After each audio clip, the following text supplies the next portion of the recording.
Students, today we are going to be looking at a short summary of William Congreve's The Way of the World. The Way of the World is a play written by William Congreve. It first premiered in early March 1700 in the theatre in Lincoln's Inn Fields in London. It is widely regarded as one of the best Restoration comedies. Restoration comedy is a style of drama which was very popular in London after the Restoration in 1660, typically having a complicated plot marked by wit, cynicism, and immorality. Restoration comedies typically depicted the lives of the elite city dwellers and their love intrigues and scandals.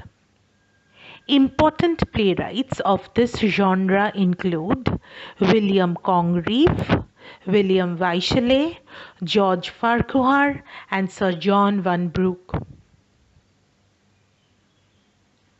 Look at a brief summary of the play. Mirabell, the male protagonist of the play, is a young, fashionable, city-bred man, but apparently not a man of great wealth. Mr. Fennel is married to the young widow Arabella, who is the daughter of Lady Wishfort. Mr. Fennel married Arabella because he desired her fortune to support his extramarital love affair with Mrs. Marwood. Mirabell is in love with Millamant, who is the niece and ward of Lady Wishfort and the cousin of his former mistress, Mrs. Arabella Fennel.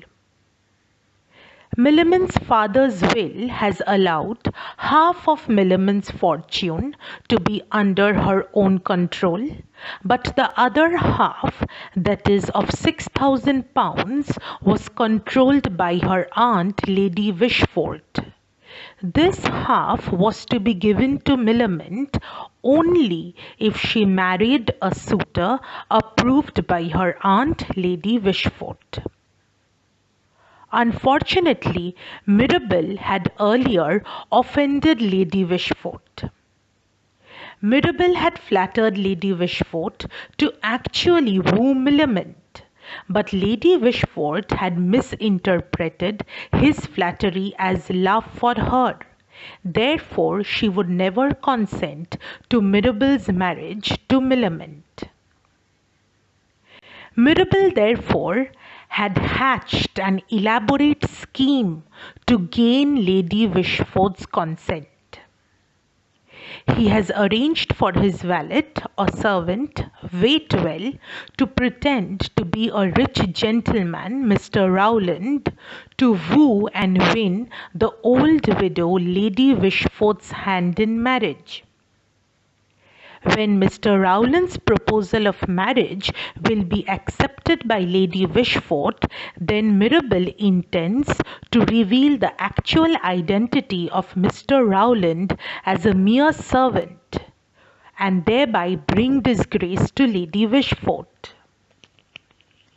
Mirabell will vow to save Lady Wishfort from disgrace if she gives her consent to his marriage to Millamant. Mirabell will save Lady Wishfort by informing her that Waitwell is already a married man.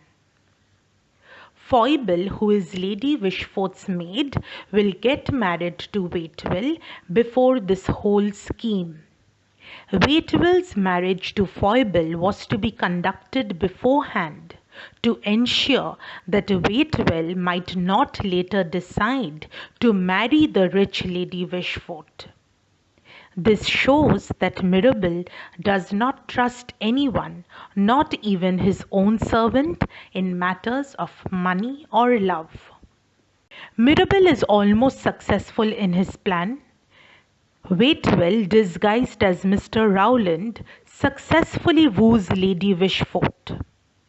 But unfortunately, Mrs. Marwood overhears Mrs. Fainall and Foible discussing Mirabell's scheme.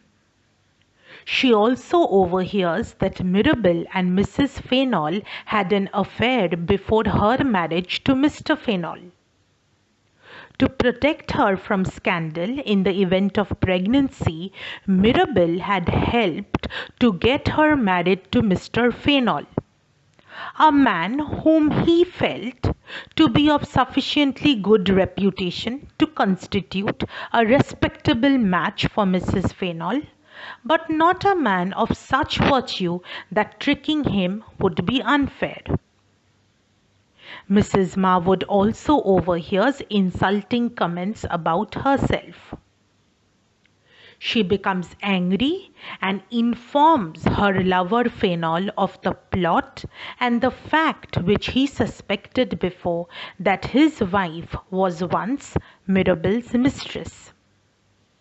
Mr. Fainall now unmasks Sir Rowland's true identity and reveals that he is a mere servant to Lady Wishfort.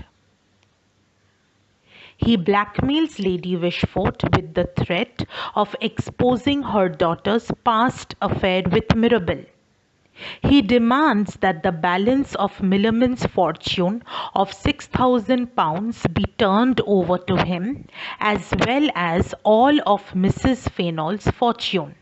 In addition, he also wants assurance that Lady Wishfort will not marry, so that Mrs. Fainall is certain to be her heir. But this wicked move of Fainall is countered, because Millamant says that she will marry Sir Wilful Wilford to save her own fortune. Sir Wilful, a country gentleman, is Lady Wishfort's choice of husband for Millamant. Fainall insists that he wants control of the rest of his wife's money and immediate management of Lady Wishfort's fortune. Mirabell brings two servants to prove that Fainall and Mrs. Marwood were themselves guilty of adultery, as they were having an affair. Fainall ignores the accusation and points out that he will still create a scandal which would blacken the name of Mrs. Fainall unless he gets the money. This shows how women have to bear the burden of adultery while men escape unharmed. At this point, Mirabell triumphantly reveals his most successful ploy. Before Mrs. Fainall married Fainall, she and Mirabell had suspected Mr. Fainall's character, and she had appointed Mirabell as trustee of her fortune. Fainall is left with no claim to make on Mrs. Fainall's money, because Mrs. Fainall herself does not control her own money. Mr. Fainall and Mrs. Marwood leave in great anger. Sir Wilful steps aside as Millamant's suitor. Lady Wishfort consents to the marriage of Mirabell and Millamant, and the play comes to a happy ending.